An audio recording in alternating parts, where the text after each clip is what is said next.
Padme Hum Hri. Om Mani Padme Hum Hri. Om Mani Padme Hum Hri. Om Mani Padme Hum Hri. Om Mani Padme Hum Hri. Om Mani Padme Hum Hri. Om Mani Padme Hum Hri. Om Mani Padme Hum Hri. Om Mani Padme Hum Hri. Om Mani Padme Hum Hri. Om Mani Padme Hum Hri. Om Mani Padme Hum Hri. Om Mani Padme Hum Hri.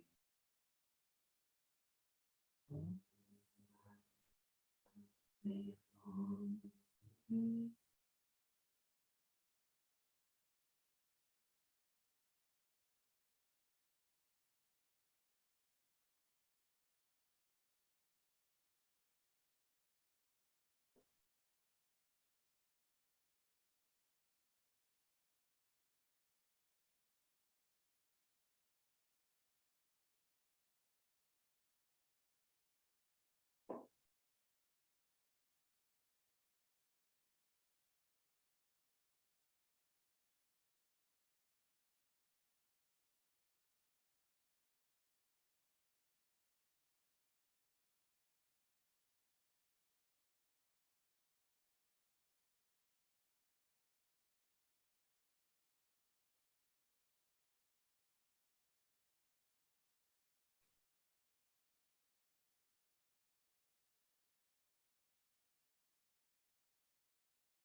For refuge, I go to the Buddha.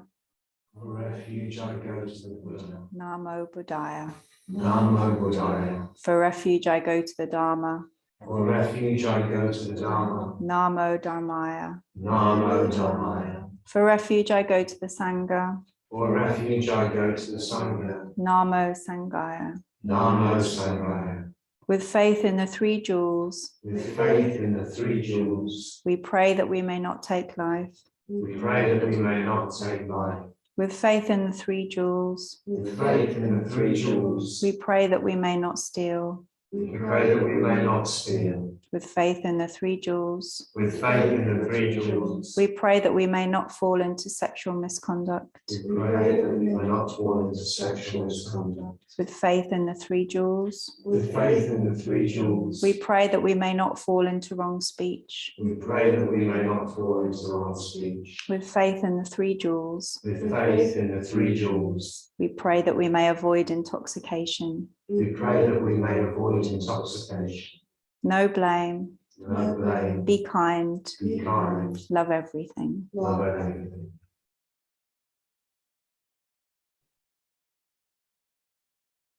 Innumerable are sentient beings. We vow to save them all. Inexhaustible are deluded passions. We vow to transform them all. Immeasurable are the Dharma teachings. We vow to master them all. Infinite is the Buddha's way. We vow to fulfill it completely.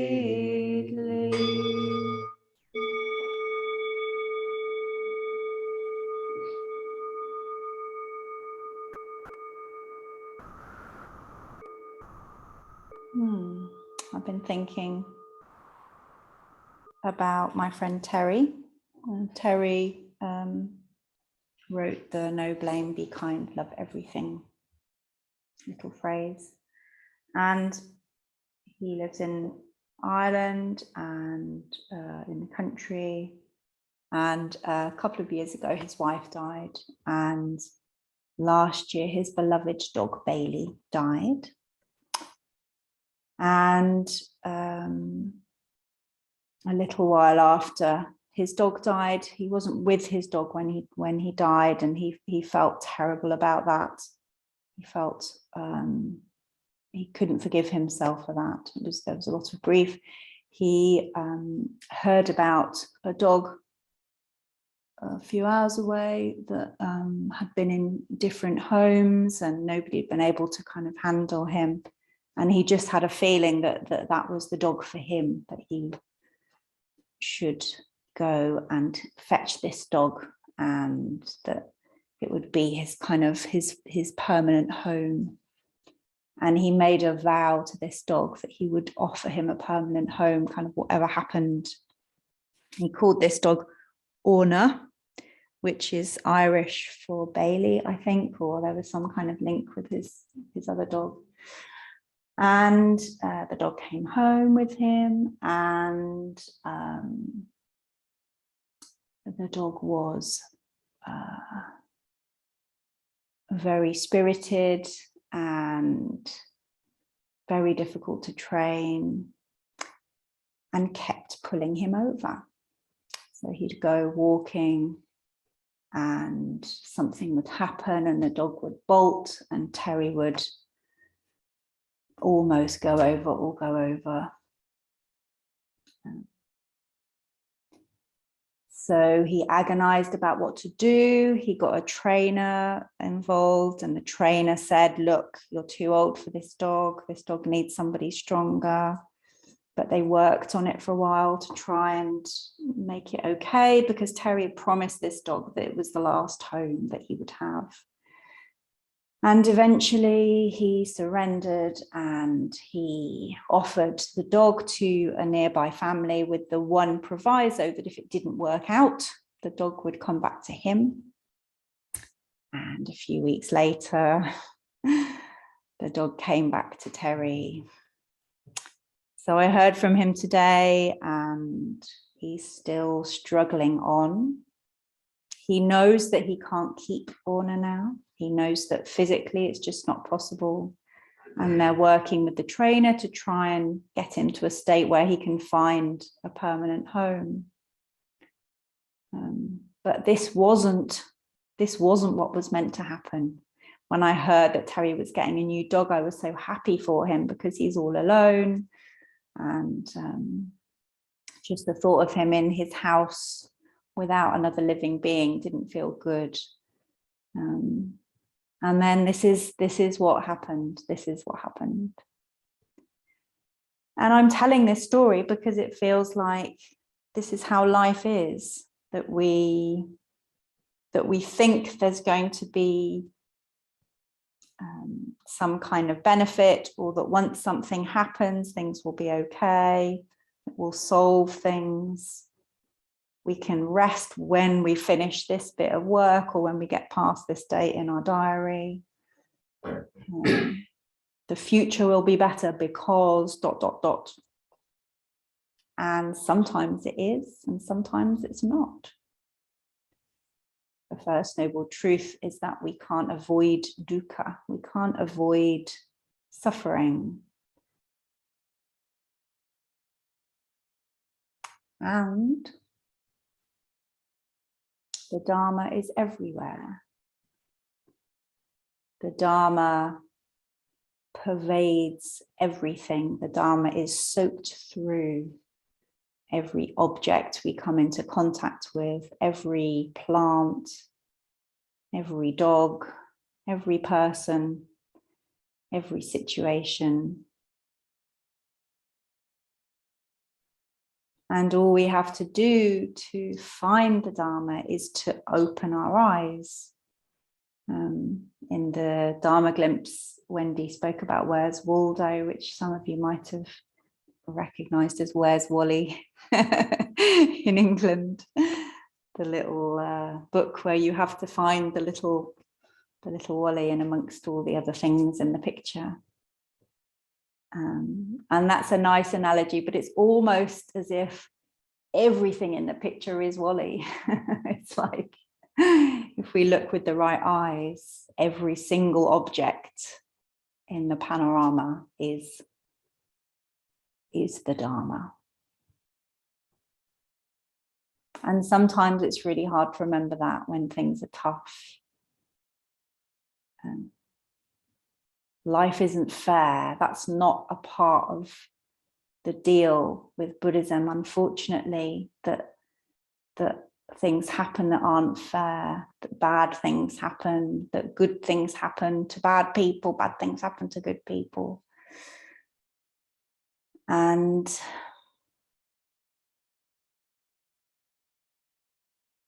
we can't make things, we can't see things in a way that they become okay, or that they become fair. But we can experience things in a way that they are pointing towards the Dharma, pointing towards infinite wisdom and compassion, a way of living that allows us to maintain our nobility, maintain our dignity, and make good choices, and be happy, be free, be calm, enjoy ourselves.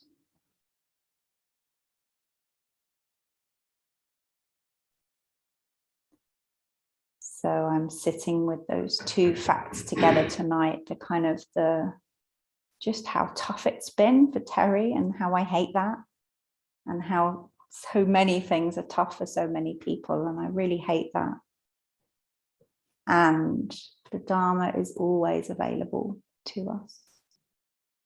I remember when I went to visit him, going into he's got a little room that's his little zendo, his little meditation room, and being there while he kind of banged his gong and did all the Zen things that he does every morning. And I trust that he has that and that he will be okay, whatever happens with Orna.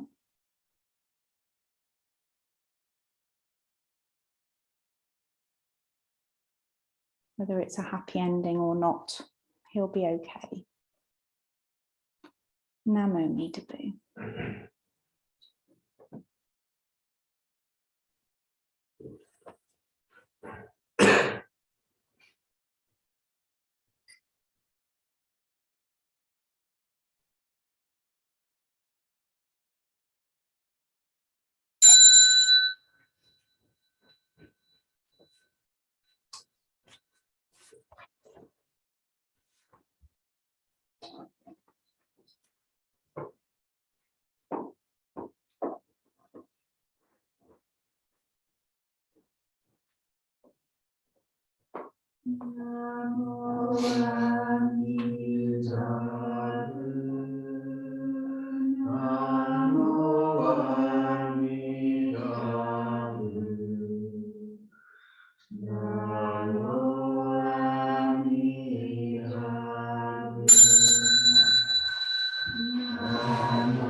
Gratitude I offer this incense to all Buddhas and Bodhisattvas throughout space and time.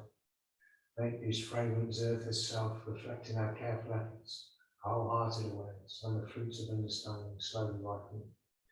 May we and all beings be companions of Buddhas and Bodhisattvas, where we awaken from forgetfulness and realize the pure.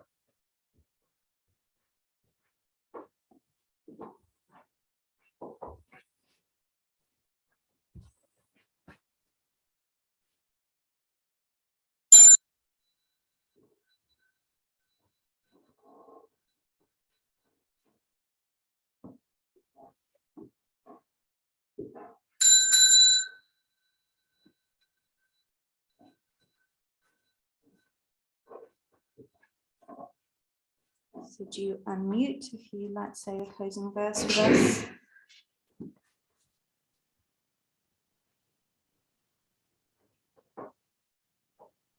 Blessed by Amitabha's light, may we care for all living things and the holy earth. Namo Nidabu. Just to remind